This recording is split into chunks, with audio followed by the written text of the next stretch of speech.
Começa mais uma edição do JR 15 Minutos, o podcast da Record TV que aprofunda as notícias que mais mexem com a nossa vida.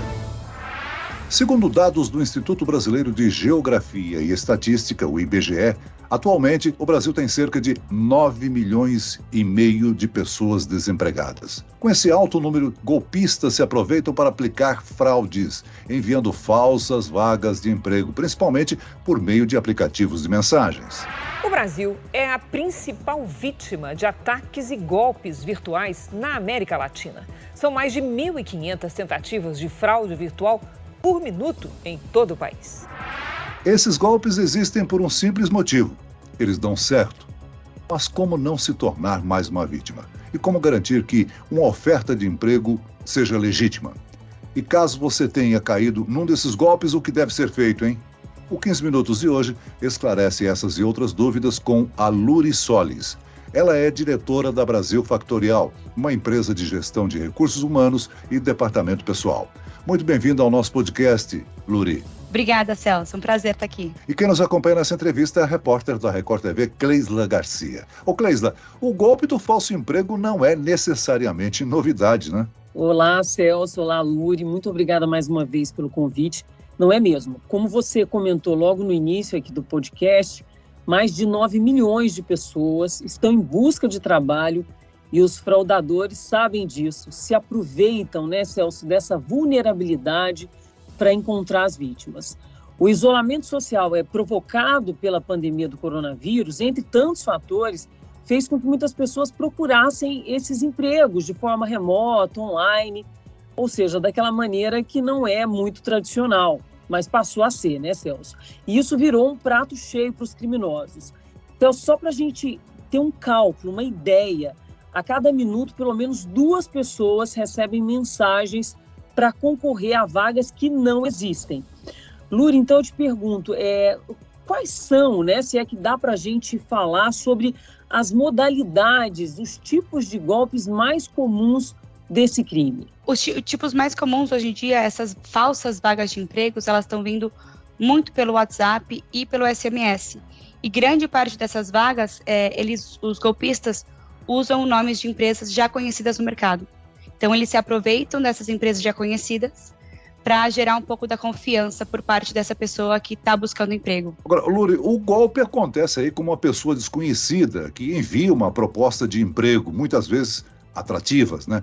É comum existir recrutamento por meio de mensagens de aplicativo? Esse método faz parte do universo de recrutamento e seleção? Não, Celso, sendo aqui uma expert nessa parte de recrutamento e seleção, hoje em dia, grande parte do recrutamento, ele é feito por meios online, mas a maior parte é feita pelo LinkedIn ou até pelo próprio site de carreiras das empresas. As empresas, elas não usam SMS, WhatsApp, número pessoal, inclusive porque as empresas não têm como pegar o número pessoal de cada pessoa do mundo para poder enviar vaga de emprego, especialmente já divulgando o salário, que é uma prática que não é usada no mercado hoje. Luri, em muitos casos, os criminosos solicitam o pagamento de um determinado valor como uma taxa para se candidatar à vaga. As empresas, elas podem cobrar para que o candidato participe de um determinado processo seletivo? Não, as empresas não cobram nenhuma taxa para participar de processo seletivo. A única coisa que a gente pede é disposição para que a pessoa possa conversar com o recrutador. Isso é um golpe muito comum e também, normalmente, nessas buscas, né, de emprego falso, os golpistas também pedem até informação pessoal desses candidatos. E é muito perigoso a gente também oferecer essas informações por via desses links que eles enviam pelo WhatsApp e SMS. Luri, vai ficando tudo muito complicado, né? Porque essa pessoa já está numa situação difícil, desempregada, muitas vezes necessitada, em alguns casos, como a gente já viu, desesperada em busca de uma vaga. E a gente, na rua, como jornalista, a gente tem visto um outro tipo de armadilha que tem também se tornado bastante comum, que são aquelas ofertas de emprego online, onde é exigido um curso, um treinamento em determinado lugar como um pré-requisito para a pessoa participar dessa seleção.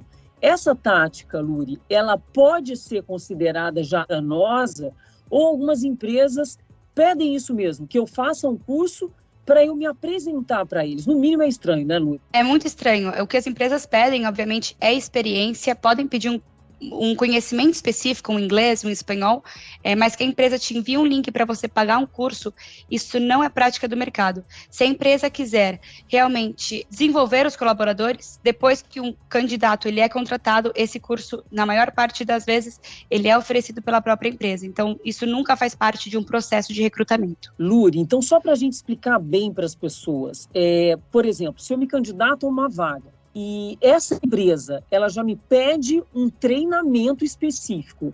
E se esse treinamento é dado por essa mesma empresa ou por alguém que eles indiquem, eu já poderia considerar isso, Luri, uma cilada. Você pode descartar essa empresa como uma empresa legítima. Isso é golpe. Ô, Luri, o que o candidato vítima desse tipo de golpe pode fazer? Existe uma forma dele recorrer pelo prejuízo que ele teve? Ou seja, ele pagou uma taxa, se inscreveu para uma oportunidade. Como ser ressarcido desse dinheiro? Perfeito. Bom, se o golpe envolver dinheiro, ou seja, se a pessoa pagou um valor falso, né, ao recrutador, a primeira coisa que tem que ser feita é informar o banco do acontecimento e seguir as orientações na tentativa de receber o valor de volta. Se esse pagamento for feito por Pix, é importante salvar os dados que aparecem antes do ato e também fazer um boletim de ocorrência, porque também é assim que nós conseguimos também metrificar a quantidade desses golpes, né? E sempre agregando informações que essa pessoa tem. É muito importante também, porque esses golpes são feitos por meios tecnológicos, aplicativo de banco que contenham dados pessoais. E não deixe de limpar as senhas também salvas em sites cadastrados no dispositivo. E também, se o login e senha tiver relação com mais de uma plataforma, ou seja, se o login e senha que esse candidato usou para se inscrever nesse curso, por exemplo, ou se inscrever nessa vaga, essa pessoa usar esse login e senha em outros sites, é importantíssimo mudar esse login e senha em outros aplicativos também. E, finalmente, também, se tiver atrelado ao discurso de alguma empresa, então, como eu te falei no começo da nossa conversa, eles estão usando o nome de grandes empresas, né, para aplicar esse golpe, é muito importante também informar essa empresa do que está acontecendo, usando o saque ou até uma assessoria sobre o ocorrido. Luri, isso que você está dizendo é tão importante que vale a pena a gente reforçar e detalhar para alertar as pessoas, sabe, Celso? Essa semana a gente fez uma reportagem numa empresa de cibersegurança e eles me falaram um número de uma pesquisa mundial que é muito impactante. São 400 mil novos arquivos falsos criados todos os dias no planeta. Quer dizer, é um número absurdo.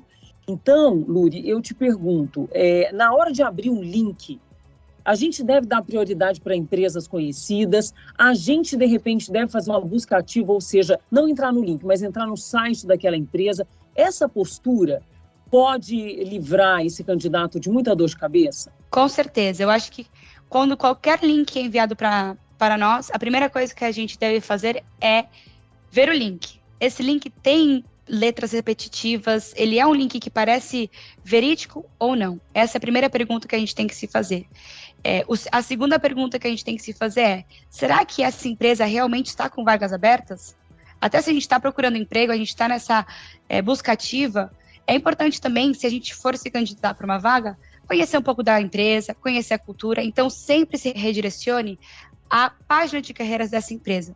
Essas são duas práticas que pode evitar possíveis golpes aí que a gente está vendo ocorrer. Ô, Luri, uma das redes mais confiáveis em termos de relacionamento, de contatos profissionais é o LinkedIn. Pode ocorrer do candidato receber uma oferta falsa através do LinkedIn? Nunca ouvi, Celso, essa prática feita pelo LinkedIn. Porque no LinkedIn, normalmente, quando um recruiter te manda um recrutador, manda uma mensagem para a pessoa no LinkedIn, é possível a gente fazer todo o traqueamento dessa pessoa. Então, que empresa que ela trabalha, a experiência dele ou dela.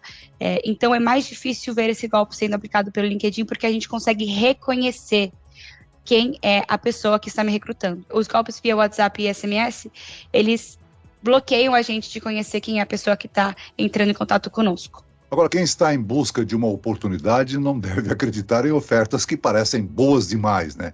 Existem outros indícios para identificar as possíveis fraudes? Além das mensagens, né, de empresas muito grandes, a questão do link que eu informei anteriormente é um fator muito importante. E também é sempre importante a gente perguntar o nome do recrutador, porque daí a gente pode usar terceiros meios para poder pesquisar se essa pessoa é legítima ou não. Ô Luri, e na dúvida, né, perder um pouquinho mais de tempo para fazer essa apuração e, se a desconfiança for grande, denunciar esse site também em delegacias especializadas. Isso é muito importante, né? Porque às vezes a gente até consegue escapar de um golpe, mas na sequência dezenas e centenas de pessoas acabam sendo vítimas. Então isso também é um papel da gente, né, como cidadão. Exatamente, e o pós-pandemia, a gente consegue ver que muitas empresas elas foram para o online para recrutar. Então, todas as empresas hoje em dia têm informação sobre elas mesmas, sobre página de recrutamento, elas estão em sites como o LinkedIn. Então, é nosso dever como cidadão buscar a internet para buscar informações legítimas, inclusive usar, por exemplo, o Instagram, para ver se a gente consegue encontrar mais informações sobre esses falsos recrutadores. Ô Cleisla, na reportagem do Jornal da Record, a nossa equipe entrevistou pessoas que passaram por situações parecidas, né? Sim, foi isso, Celso. A Letícia, por exemplo, ela recebeu via rede social uma proposta para trabalhar como recepcionista. Ela chegou a passar por um suposto processo seletivo e teria sido selecionada. Mas para fazer o exame admissional, imagina o que teve que acontecer. Ela teve que pagar R$150. Vamos ouvir um trecho, Celso. Eu peguei os números que entraram em contato comigo e fiz um Pix de 1 centavo. E com esse Pix de 1 centavo, eu já descobri que eram outros nomes de outras pessoas. Eu falei, aí tem coisa. Quando eu cheguei lá, o porteiro já me encontrou e falou assim, olha, já passou mais de 300 mulheres passando por este mesmo processo. Ô Luri, o que fazer se a pessoa cair num golpe desse tipo? É importante guardar todos os registros de conversas e transações, não é mesmo? Caso tenha feito algum pagamento. E aí procurar uma delegacia, claro. Exatamente. Sempre procurar uma delegacia para informar o governo do que está acontecendo, faz um boletim de ocorrência também, e também não esquecer de apagar as informações dos aplicativos, muito importante, do próprio celular. A gente já falou um pouquinho sobre isso, mas vamos reforçar. Essas empresas, né, esses falsos grupos, na verdade, os golpistas, eles têm um fator, pelo menos um ingrediente que conta muito a favor, que é a ansiedade do candidato, a vulnerabilidade.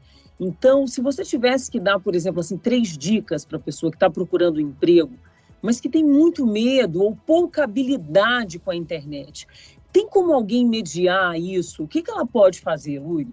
Olha, Cleisla, não existe um profissional que trabalha nesse meio de campo. Existem recrutadores externos, mas não um que faça esse meio de campo. Eu acho que é sempre importante a gente se atentar. Se uma pessoa logo no primeiro contato, está pedindo dados muito pessoais, por exemplo, RG, CPF, dados de nascimento, isso é golpe. Então, nunca passar dados. O primeiro contato entre uma empresa e um candidato, ele é sempre muito superficial. E esses dados mais privados, eles são pedindo conforme o funil de recrutamento for sendo avançado. Então, eu acho que sempre estar atento é muito importante. É claro que os golpistas buscam dinheiro, né, desses candidatos que buscam uma vaga. Ô Luri, esclarece pra gente, normalmente, qual o comportamento de uma empresa que busca empregados no mercado de trabalho? Normalmente não cobra taxa nenhuma, cobra? Nunca cobra taxa nenhuma, Celso. Os recrutadores, eles estão usando o LinkedIn como forma de entrar em contato com o candidato. O LinkedIn também tem uma plataforma chamada e-mail, que é quando o recrutador consegue enviar um e-mail diretamente para a caixa de correio desse candidato, mas não existe hoje nenhuma forma de um recrutador conseguir a informação de celular pessoal de um candidato. Então, esse contato ele nunca é feito pelo celular. Ou normalmente é aquela frase comum que a gente encontra no site de uma empresa, né? Quer trabalhar conosco? Mande seu currículo, é isso? Exatamente. Então, tem várias empresas que têm vagas abertas e também tem até espaço, não especificamente para uma vaga específica, mas se você tiver interesse em trabalhar e não quiser aplicar para uma vaga que esteja aberta, basta deixar o seu currículo no site dessa empresa, que quando uma vaga que possa parecer, né, com o seu currículo, com a sua experiência, vier aparecer nessa empresa, ele se torna um contato baseado nas informações que você deixou no seu currículo. Muito bem, nós chegamos ao fim desta edição do 15 Minutos. Eu quero aqui agradecer a participação da Luri Solis, que é diretora da Brasil Factorial, empresa de gestão de recursos humanos e departamento pessoal. Muito obrigado, Luri. Obrigada, Celso. Obrigada, Cleisla, pela oportunidade. E agradeço a presença da repórter da Record TV, Cleisla Garcia. Cleisla? Eu que te agradeço mais uma vez, Celso. Muito obrigado pelas informações, Luri. Esse podcast contou com a produção de David Bezerra e dos estagiários Lucas Brito e Kátia Brazão. Sonoplastia de Marcos Vinícius. Coordenação de conteúdo, Edivaldo Nunes e Deni Almeida. Direção editorial, Tiago Contreira. Vice-presidente de jornalismo, Antônio Guerreiro. E eu, Celso Freitas, te aguardo no próximo episódio. Até amanhã.